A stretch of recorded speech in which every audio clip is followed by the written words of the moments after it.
ជំរាបសួរខ្ញុំបាទឈ្មោះប៉ាអង្គឹមខ្ញុំសិក្សាវគ្គ Graphic Design មូលហេតុដែលខ្ញុំជ្រើសរើសមកសិក្សានៅសាលា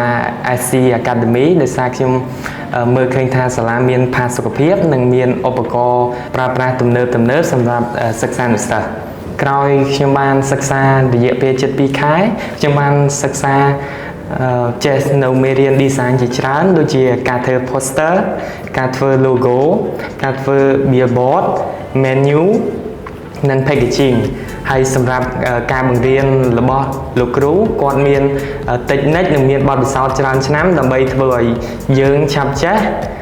ឆាប់យល់និងស្វែងយល់បានកាន់តែប្រសើរលំហាត់ដែលលោកគ្រូគាត់បានដាក់ឲ្យគឺសុទ្ធតែជាលំហាត់ល្អដែលមានតម្រូវការនៅក្នុងទីផ្សារ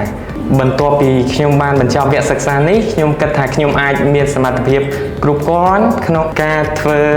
ការងារជាអ្នក design នេះបានហើយសម្រាប់អ្នកទាំងអស់គ្នាដែលចង់សិក្សាវគ្គ Graphic Design នេះដែរអាចមកសិក្សានៅសាលា SC Academy បានអរគុណ